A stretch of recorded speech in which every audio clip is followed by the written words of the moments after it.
Hello friends, welcome back to my channel. Today I'll be showing you my October setup. I'm super excited to share with you this month's theme. I got the suggestion from one of my subscribers to do an apothecary theme, and I decided for October I would do a witchy forest apothecary theme. If you've been here for a while, you probably know by now I don't tend to like to do a simple one item theme. I like to combine multiple ideas and create a world. And for October, I really wanted to combine the witchy kind of vibe that matches the season along with the apothecary suggestion. I didn't record the painting of the first page, the cover page, in this video, and that was because I was staying somewhere else for a while when I painted that, as my apartment had to go under some renovations for water damage. And at the place that I was staying at, there wasn't really much space for painting and for my cameras to be set up, and there was also not much good lighting, so I couldn't really record that first bit. So this page that you see me painting here is not exactly the cover page, but I guess we can call it part 2 of the cover page, where through the window from the initial cover page, I wanted to be able to see through to the apothecary shelves full of potions and herbs and all sorts of other magical witchy things. Here you see me using Himi gouache, which is the type of gouache that I usually use. And well, I haven't actually tried other gouache yet, but I'm thinking that after I finish up the palette that I have, I would want to purchase some other types of gouache to try. If you use any gouache and you have any brands that you would suggest, please let me know in the comments below. Recently, with my gouache paintings, I've been starting to try to add more detail into each of the individual items, as well as still working on that depth. And I've also been trying to pay attention to the lighting source and how that would reflect in the objects that I'm painting in the vicinity. And additionally, I'm also trying to paint in more layers so that the scene would really come together. This just means that it's also more complicated and takes a bit more time, which luckily I did have for this month. However, for the next few months, I might not have as much time as I'll be busy with school again. But I'll still see if I can paint the details in the theme that I want for the upcoming months, but I just may have to split up the painting sessions over days instead of doing it mostly in one sitting. For the items in the shelves here, I didn't plan ahead in terms of what I wanted to paint in here.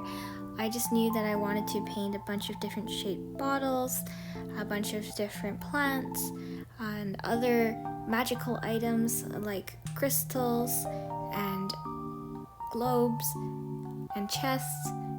But then I kind of just went with the flow.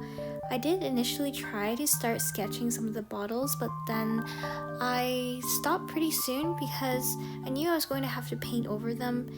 And most of the time I don't really like doing much of a detailed sketch or much of a sketch at all before I paint, because to me, I feel like it makes me feel as if I have to do the art 2 times over, and I'm a bit too lazy for that.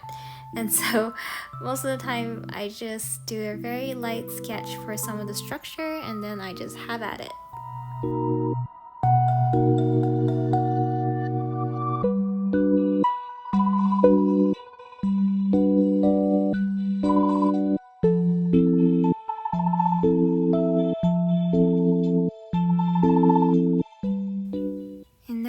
Some of my half-drunk coffee to make coffee stain pages.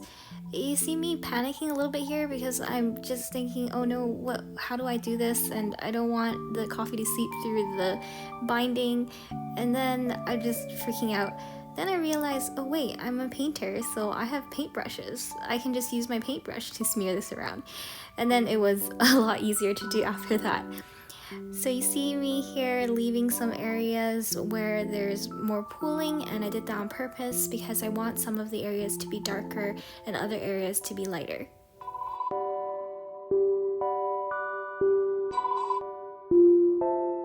Once those coffee stained pages fully dried, I went back to my Apothecary shelves to add in details in my holographic watercolor as well as metallic watercolor. I think that painting with metallic watercolors and holographic watercolors is always my favorite part. Maybe because I just love shiny and sparkly things so much that it's just so enjoyable, and I just really like to see how the details pop off the pages.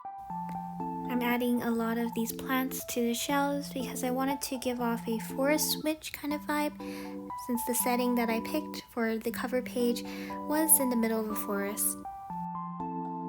With the painting of the vines and plants and leaves this month, I was really happy with how it turned out because I felt like they actually did look like they really melded into the pages very well. And I remember that when I first started painting these vines and plants, that I was quite embarrassed by how weird they look, like random green squiggles. But now, sometimes, not always, the plants actually look quite natural and I think rather realistic, and I'm pretty happy being able to see some progress in my paintings.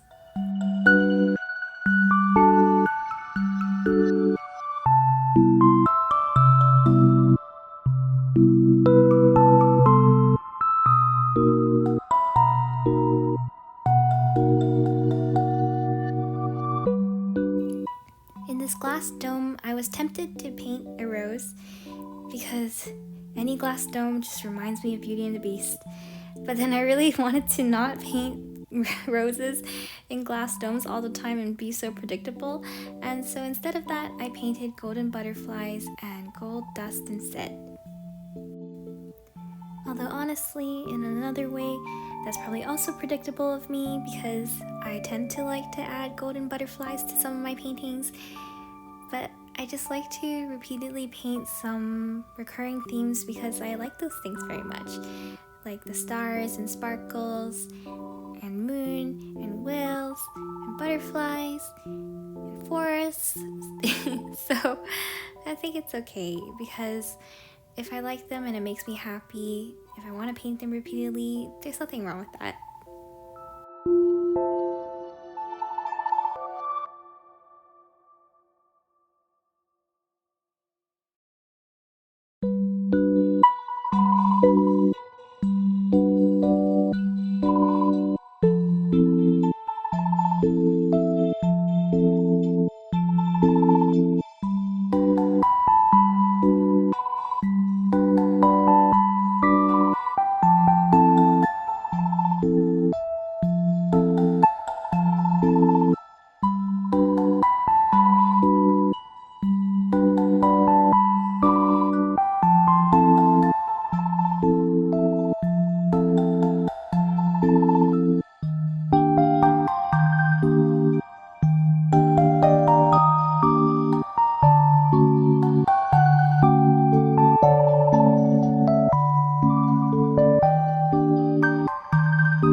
Moving on to the weeklies, I wanted to make it look like I had an embedded potions or spell book.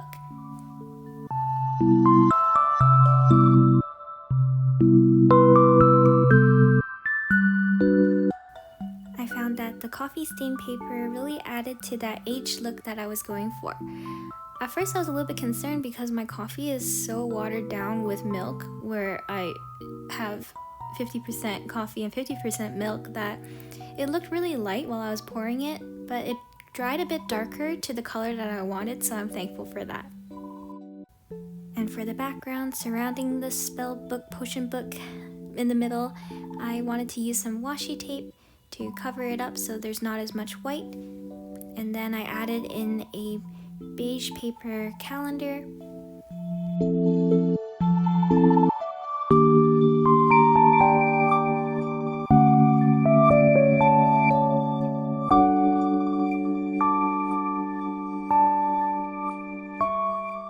And I'm covering the front and back covers with black paper.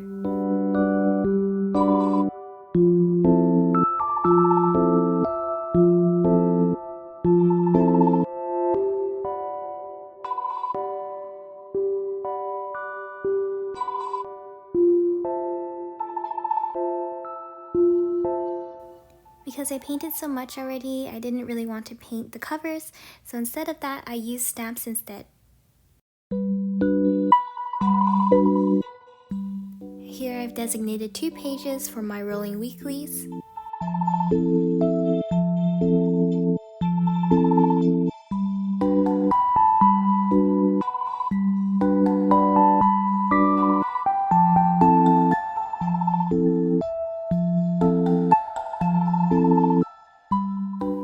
And I kept my weeklies quite simple, just drawing some lines to separate the days, then stamping in the dates and the weekdays.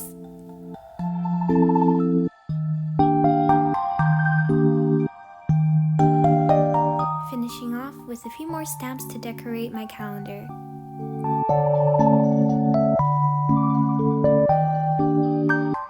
And now for a flip through.